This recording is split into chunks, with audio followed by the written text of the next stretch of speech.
स्वागत है एक बार फिर से आप सभी साथियों का दृष्टि आईएएस के प्रैक्टिस सीरीज पीटी स्पेशल की अर्थव्यवस्था के इस नई वीडियो में। मैं हूं सलमान और आज हम अर्थव्यवस्था के अंतर्गत जिस चैप्टर के बारे में प्रैक्टिस करने जा रहे हैं वो चैप्टर है भारत का वैदेशिक क्षेत्र। तो आइए प्रैक्टिस सेशन की शुरुआत करते हैं और देखते हैं कि पहला अभ्यास प्रश्न क्या है। निम्नलिखित पर विचार कीजिए। विदेशी मुद्रा समपरिवर्तनीय बॉन्ड, वैश्विक निक्षेपागार या डिपॉजिटरी प्राप्तियां, कुछ शर्तों के साथ विदेशी संस्थागत निवेश। पूछा है उपर्युक्त में से किसे या किन्हें विदेशी प्रत्यक्ष निवेश में सम्मिलित किया जा सकता है या किए जा सकते हैं। यानी कि ये जो तीन स्टेटमेंट दिए हुए हैं इसमें से पूछ रहा है कि इनमें से कौन या कौन कौन से एफडीआई के अंतर्गत शामिल किए जा सकते हैं। तो इसके अंतर्गत अगर बात करें तो इस प्रश्न का जो सही उत्तर हो जाएगा ए वाला हो जाएगा, क्योंकि तीनों की अगर हम बात करें, चाहे वह विदेशी मुद्रा परिवर्तनीय बॉन्ड हो या वैश्विक डिपॉजिटरी प्राप्तियां हो या कुछ शर्तों के साथ जो विदेशी संस्थागत निवेश होते हैं यानी एफआईआईज होते हैं, उनको हम एफडीआई के अंतर्गत शामिल करते हैं। आइए एक्सप्लेन सेक्शन के अंतर्गत इसके बारे में समझते हैं। तो सबसे पहले एक नीति आई थी 2020 में, जिसे हम समेकित एफडीआई नीति कहते हैं, और इसके अनुसार विदेशी मुद्रा संपरिवर्तनीय बॉन्ड या जिसे अंग्रेजी में हम फॉरेन करेंसी कन्वर्टेबल बॉन्ड कहते हैं, विदेशी प्रत्यक्ष निवेश में शामिल किए जाते हैं। तो यहाँ पर फॉरेन करेंसी कन्वर्टेबल बॉन्ड्स क्या होते हैं ये समझना बहुत ही ज़्यादा जरूरी होती है। इसके अंतर्गत जो बड़ी कंपनियां होती हैं वो कुछ ऐसे बॉन्ड्स जारी करती हैं जो कि उनकी घरेलू मुद्रा में ना होकर के बल्कि किसी अन्य देश की मुद्रा में जारी किए जाते हैं। इसके अंतर्गत अगर बात करें तो जारीकर्ता की जो घरेलू मुद्रा से भिन्न मुद्रा में यह बॉन्ड जारी किए जाते हैं। तो यहां पर यह बात क्लियर हो गई कि विदेशी मुद्रा संपरिवर्तनीय बॉन्ड क्या होते हैं। इसके बाद अगर देखें विदेशी संस्थागत निवेश यानी कि एफआईआईज की बात करें तो इनको भी विदेशी प्रत्यक्ष निवेश में शामिल किया जाता है। और इसके अंतर्गत अगर बात करें कि विदेशी संस्थागत निवेश 24% की समग्र सीमा की शर्त के अधीन है। इसी तरह से वैश्विक डिपॉजिटरी रसीदें यानी कि जिसे हम जीडीआर कहते हैं, भारत में विदेशी प्रत्यक्ष निवेश का साधन है। तो यहाँ से तीनों बातें समझ में आती हैं कि यह तीनों जो है विदेशी प्रत्यक्ष निवेश के अंतर्गत शामिल किए जा सकते हैं। यहाँ पर आप सभी को कमेंट सेक्शन में एक चीज़ ये बताना है कि जीडीआर या वैश्विक डिपॉजिटरी रसीदें क्या होती हैं। इसका उत्तर आप सभी कमेंट सेक्शन में देंगे। चलिए दूसरे प्रश्न को देखते हैं। किसी मुद्रा के अवमूल्यन का प्रभाव यह है कि वह अनिवार्य रूप से घरेलू मुद्रा के विदेशी मूल्य को बढ़ाता है, विदेशी बाजारों में घरेलू निर्यातों की प्रतिस्पर्धात्मकता को बढ़ाता है, व्यापार संतुलन में सुधार लाता है। इसके अंतर्गत पूछा है उपर्युक्त कथनों में से कौन सा या कौन से सही है या सही है। इसके अंतर्गत अगर हम बात करें तो जो सी वाला विकल्प है इस प्रश्न का बिल्कुल सही उत्तर हो जाएगा, क्योंकि विदेशी बाजारों में घरेलू निर्यातों की प्रतिस्पर्धात्मकता को मुद्रा के अवमूल्यन का प्रभाव जो है बढ़ा देता है। तो आइए एक्सप्लेन सेक्शन से समझते हैं।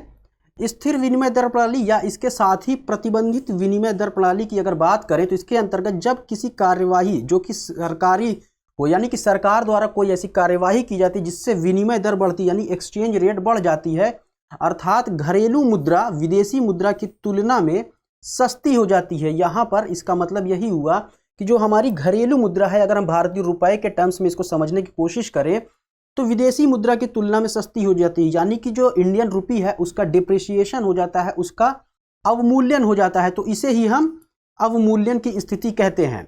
मुद्रा के अवमूल्यन से घरेलू मुद्रा का मूल्य विदेशी मुद्रा की तुलना में कम हो जाता है। अब जाहिर सी बात है कि अगर इंडियन रुपी की जो वैल्यू है वो कंपैरेटिवली जो फॉरेन करेंसीज हैं कम हो जाता है तो क्या होगा, निर्यात सस्ता हो जाएगा और निर्यात इसके फलस्वरूप क्या होगा, बढ़ भी जाएगा अंतर्राष्ट्रीय बाजार में। तो फलस्वरूप घरेलू निर्यात सस्ता और आयात महंगा हो जाएगा। आयात महंगा क्यों हो जाएगा, क्योंकि जो दूसरी मुद्रा है या जो फॉरेन करेंसी है उसका मूल्य इंडियन रुपी की तुलना में ज़्यादा हो गया है। तो जब हम किसी चीज़ का आयात करेंगे तो हमें फॉरेन करेंसी में पे करना होगा, और जाहिर सी बात है कि जब इंडियन रुपी जो है उसका मूल्य कम हो गया है या उसका अवमूल्यन हो गया है तो जो हम फॉरेन करेंसी में पे करेंगे आयात के लिए वह महंगा हो जाएगा। इसी के अंतर्गत सस्ता घरेलू निर्यात विदेशी बाजार में प्रतिस्पर्धात्मकता में वृद्धि कर देगा। क्यों, क्योंकि जो फॉरेन कंट्रीज हैं उनको अगर भारत से कुछ चीज़ खरीदना है तो उनको इंडियन करेंसी में पे करना होगा, और जब वो एक्सचेंज करेंगे अपनी करेंसी को इंडियन करेंसी से तो हमें क्या होगा, इसके अंतर्गत जो फॉरेन करेंसी है वो हमें कम मिलेगी। इसको ऐसे समझें कि अगर मान लीजिए कि $1 की कीमत 70 रुपए है और यही बढ़ करके 80 रुपए हो जाती है, तो यहां पर देखें क्या हो रहा है कि जो डॉलर की कीमत है, अगर $1 को वो देंगे इंडिया में किसी सामान को खरीदने के लिए, तो वो पहले 70 उसकी कीमत थी और अब क्या है 80, यानी कि डॉलर की कीमत बढ़ गई है और इंडियन रुपीस की वैल्यू कम हो गई है। तो इसकी वजह से वो ज़्यादा से ज़्यादा खरीदने की कोशिश करेंगे, जिसकी वजह से इंटरनेशनल मार्केट में या विदेशी बाजार में प्रतिस्पर्धात्मकता यानी कंपटीशन में वृद्धि हो जाएगी। अब बात करें अगर व्यापार संतुलन की, तो यह एक निश्चित अवधि में किसी देश की वस्तुओं के निर्यात मूल्य और आयात के मूल्य के बराबर का अंतर है। मुद्रा अवमूल्यन के साथ निर्यात की प्रतिस्पर्धात्मकता में सुधार होता है, किंतु व्यापार संतुलन निर्यात और आयात दोनों पर निर्भर करता है और यह अनिवार्य नहीं है कि मुद्रा के अवमूल्यन से व्यापार संतुलन में सुधार हो। तो यहां पर जो तीसरा वाला है ये गलत हो जाएगा। घरेलू मुद्रा के विदेशी मूल्य को बढ़ाता है, तो जो घरेलू मुद्रा का विदेशी मूल्य वो बढ़ेगा नहीं बल्कि घट जाएगा। तो प्रश्न का जो सही उत्तर सी वाला हो जाएगा, यानी कि जो दूसरा विकल्प है या जो दूसरा कथन है केवल यही सही होगा। चलिए आगे चलते हैं। रुपए की परिवर्तनीयता से क्या तात्पर्य है, यानी कि जो रुपया है उसकी कन्वर्टिबिलिटी के बारे में पूछ रहा है कि उससे क्या तात्पर्य है। पहला स्टेटमेंट है रुपए को अन्य मुद्राओं में और अन्य मुद्राओं को रुपए में परिवर्तित करने की स्वतंत्र रूप से अनुज्ञा प्रदान करना। रुपए के नोटों के बदले सोना प्राप्त कर सकना। रुपए के मूल्य को बाजार की शक्तियों द्वारा निर्धारित होने देना। भारत में मुद्राओं के लिए अंतर्राष्ट्रीय बाजार विकसित करना।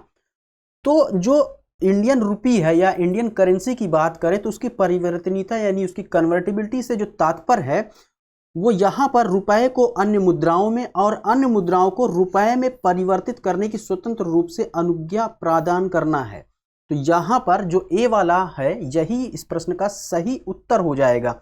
एक्सप्लेन सेक्शन में अगर देखें तो रुपए की कन्वर्टिबिलिटी से आशय है कि रुपए को अन्य मुद्राओं में और अन्य मुद्राओं को रुपए में परिवर्तित करने की स्वतंत्र रूप से अनुज्ञा प्रदान करना। भारत में चालू खाते पर रुपए की पूर्ण परिवर्तनीयता तो है, लेकिन पूंजी खाते पर अभी पूर्ण परिवर्तनीयता नहीं है। यहाँ पर यह फैक्ट आप सभी के लिए महत्वपूर्ण हो जाता है, क्योंकि इसको भी स्टेटमेंट में दे सकता है और दे देगा कि निम्नलिखित में से कौन सा सही है या कौन सा सही नहीं है। तो आपको यहाँ पता होना चाहिए कि जो करंट अकाउंट है भारत का उस पर पूर्ण परिवर्तनीयता तो है, लेकिन जो कैपिटल अकाउंट है यानी कि पूंजी खाता उस पर जो है पूरी तरह से अभी कन्वर्टिबिलिटी जो है लागू नहीं है। चलिए बात करते हैं अगले प्रश्न पर। भुगतान संतुलन के संदर्भ में निम्नलिखित में से किससे या किनसे चालू खाता बनता है? व्यापार संतुलन, विदेशी परिसंपत्तियां, विशेष आहरण अधिकार या अदृश्यों का संतुलन। कूट का प्रयोग कर सही उत्तर चुनिए। यहाँ पर भुगतान संतुलन की बात कर रहा है, यानी कि भुगतान संतुलन के अंतर्गत निम्नलिखित में से किसको हम इंक्लूड करेंगे कि वो चालू खाते में हम उसको देख सके या उसको हम काउंट कर सके। तो इसके अंतर्गत जो प्रश्न का सही उत्तर हो जाएगा सी वाला हो जाएगा। व्यापार संतुलन और अदृश्यों का संतुलन को हम इसके अंतर्गत शामिल कर ले तो वो चालू खाता बन जाता है। इसके अंतर्गत अगर देखें तो बैलेंस ऑफ पेमेंट या भुगतान संतुलन एक निर्धारित समयावधि में एक देश की अर्थव्यवस्था का शेष विश्व के साथ होने वाले आर्थिक लेन देनों यानी कि इकोनॉमिक ट्रांजैक्शंस जो भी होते हैं, किसी निर्धारित समय अवधि में एक देश की अर्थव्यवस्था में जो भी रेस्ट ऑफ द वर्ल्ड से जो ट्रांजैक्शंस होते हैं उसका एक दस्तावेज होता है। भुगतान संतुलन चालू व पूंजी खातों से मिलकर बना होता है, यानी कि अगर हम बात करें भुगतान संतुलन बीओपी की तो ये किससे मिलकर बना होता है? इसकी बात अगर करें तो एक तो ये करंट अकाउंट हो गया प्लस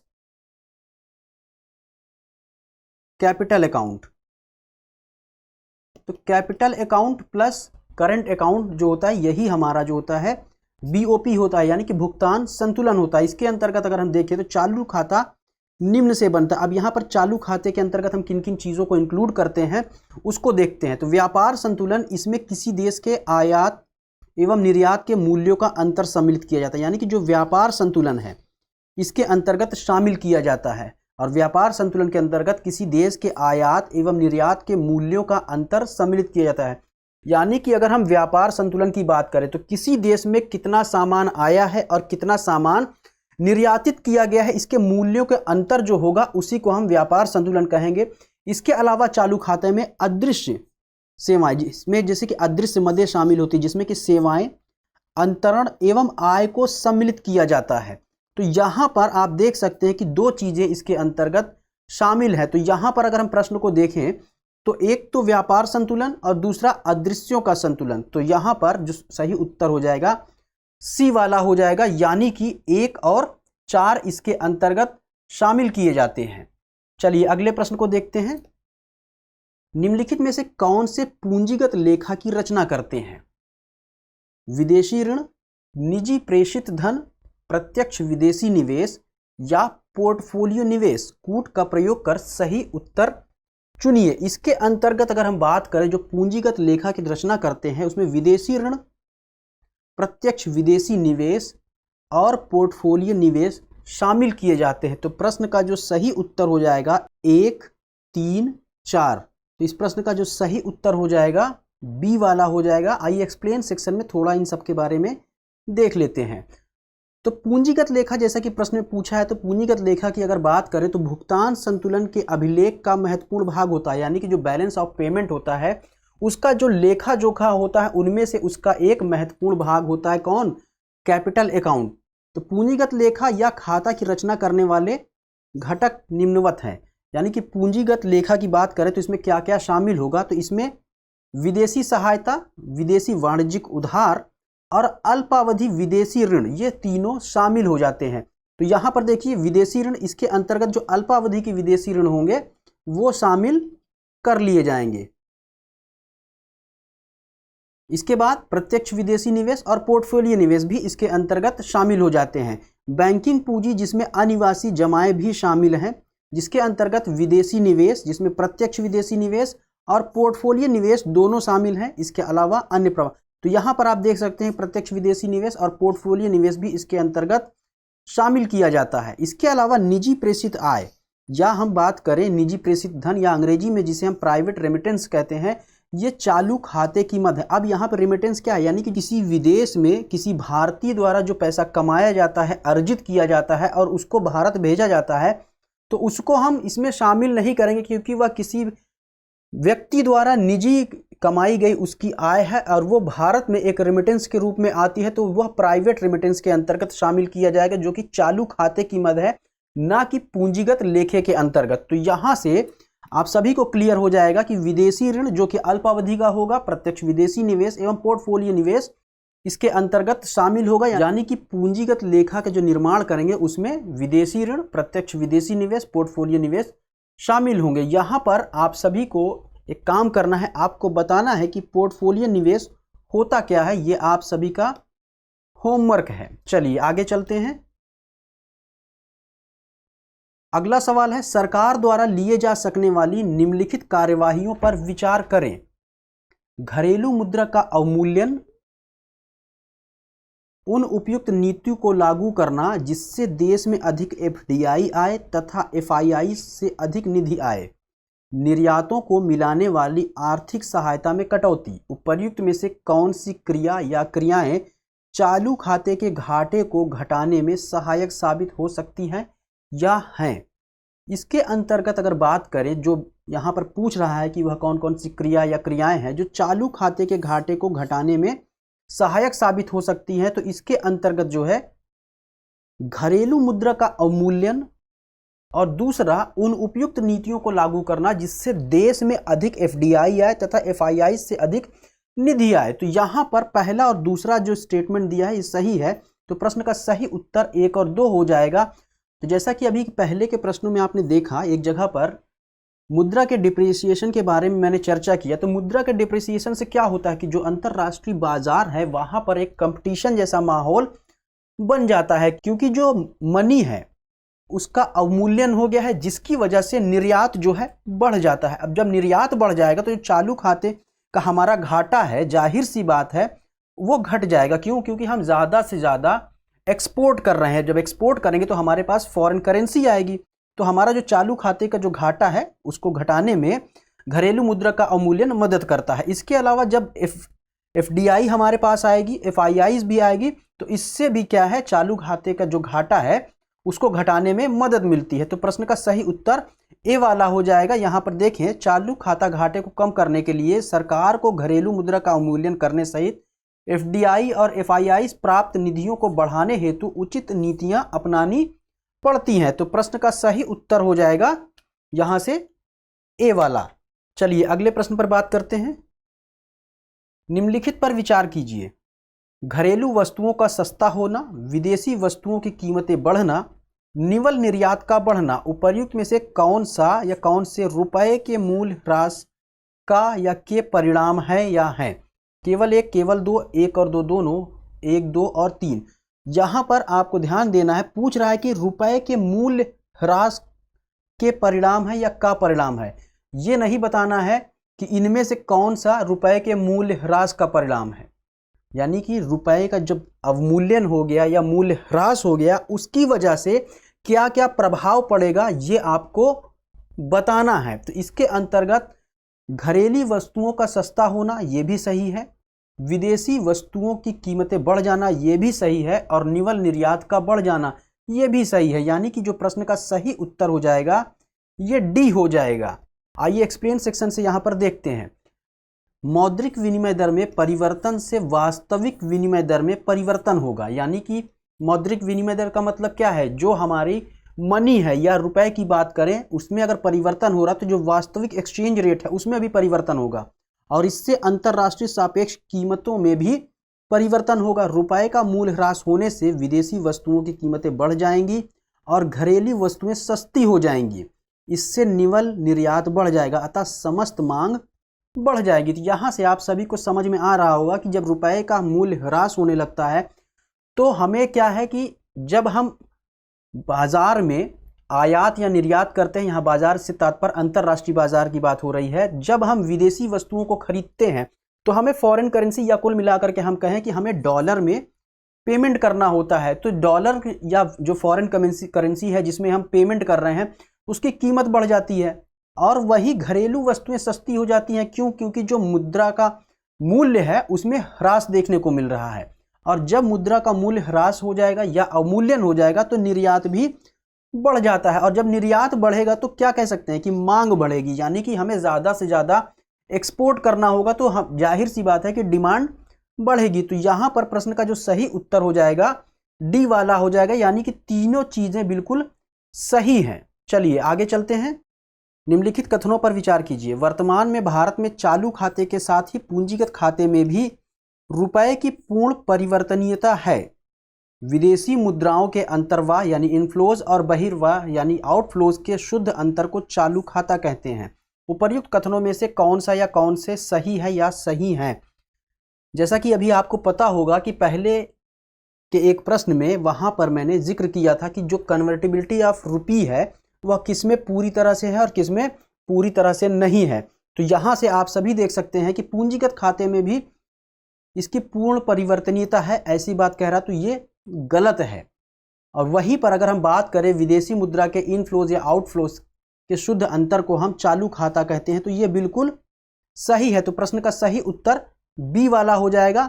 अगर हम यहाँ से एक्सप्लेन सेक्शन से देखें तो और भी बेहतर तरीके से हमें समझने में आसानी होगी। चालू खाते की पूर्ण परिवर्तनीयता या विनियमता का अर्थ है कि वस्तुओं और सेवाओं के व्यापार के विषय में भारत के सभी मौजूदा लेन देन रुपए की पूर्ण परिवर्तनीयता के माध्यम से अन्य मुद्राओं में होते हैं। यह चालू खाते की पूर्ण परिवर्तनीयता के संदर्भ में बात कर रहा है।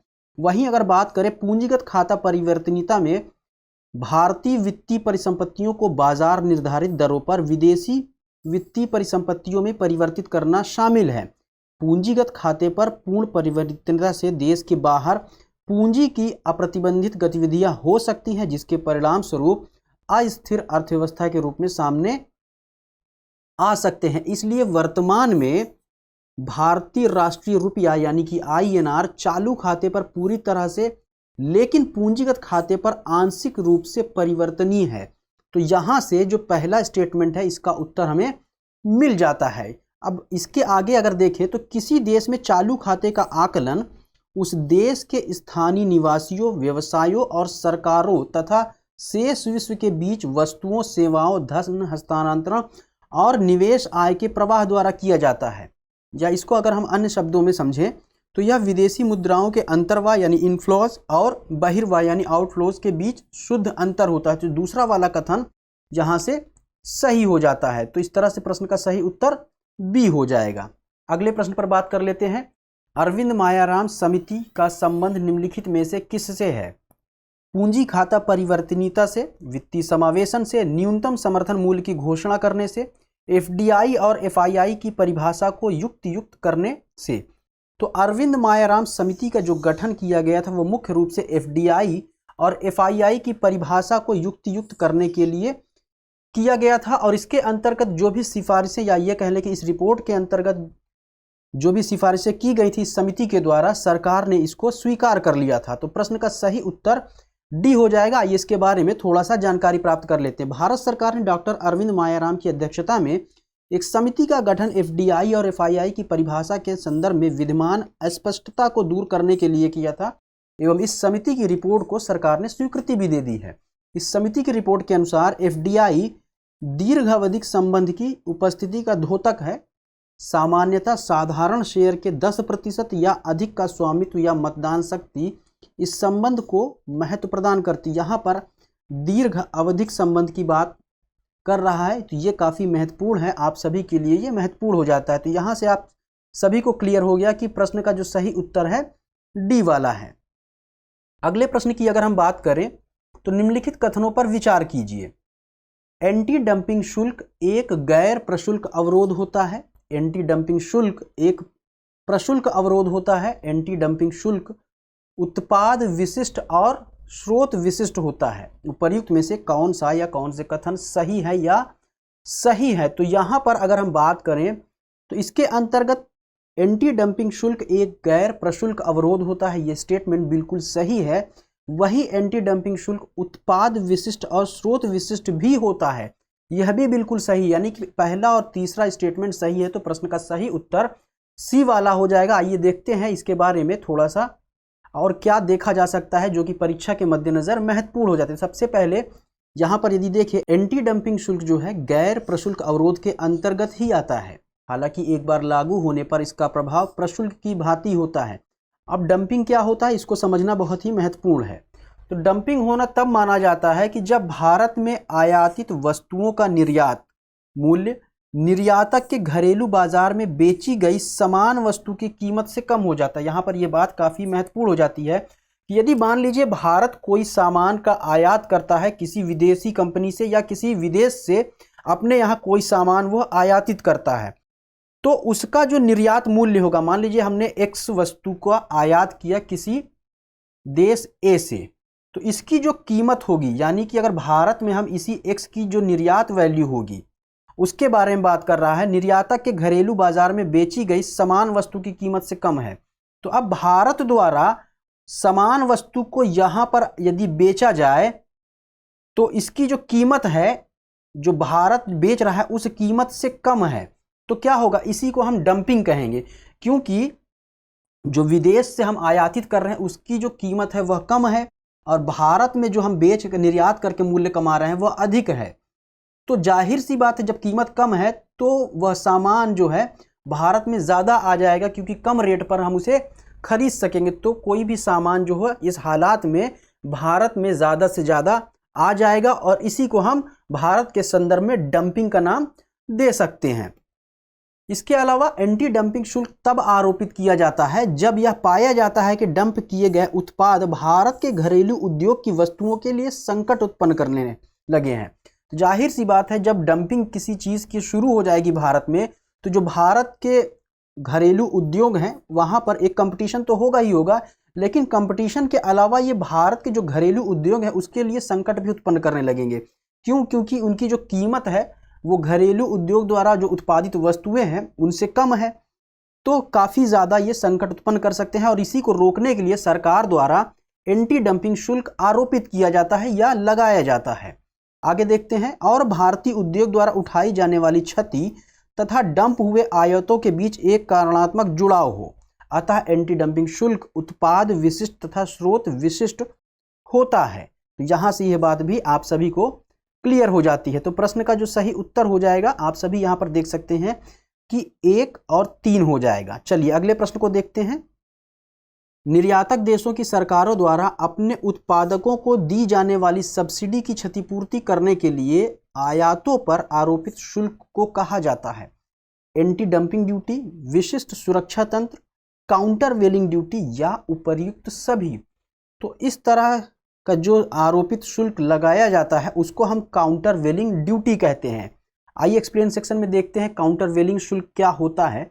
तो काउंटर वेलिंग शुल्क आयातित वस्तुओं पर आरोपित किए जाते हैं ताकि निर्यातक देशों द्वारा इन वस्तुओं के उत्पादकों को दी गई सब्सिडी का समायोजन किया जा सके। तो इसका पीछे जो मुख्य रूप से उद्देश्य है वो क्या है कि जो भी निर्यातक देश हैं उनके द्वारा जो भी उत्पादकों को सब्सिडी दी गई है उसका समायोजन किया जा सके। काउंटर वेलिंग शुल्क किसी उत्पाद के घरेलू उत्पादकों तथा उसी उत्पाद के विदेशी उत्पादकों के बीच समान अवसर देने से संबंध है। यानी कि कुल मिलाकर के हम यह कह सकते हैं कि एक हेल्दी कंपटीशन के माहौल क्रिएट करने से यह संबंध है, क्योंकि अपनी सरकार से सब्सिडी मिलने के कारण वे इसे कम मूल्य पर बेच सकते हैं। यानी कि अगर हम कुल मोटा मोटी इसे समझने की बात करें कि मान लीजिए कोई भी सामान एक है जो भारत में भी उत्पादित किया जा रहा है और वही किसी कंट्री वाई में भी उत्पादित किया जा रहा है। तो मान लीजिए भारत सरकार ने जो इस पर सब्सिडी दी है 10 रुपए दी है और वही जो वाई देश है उसने उसी वस्तु के उत्पादन के लिए जो वहाँ के निर्यातक हैं, घरेलू निर्यातक हैं, उनको 20 रुपए की सब्सिडी दी हुई है।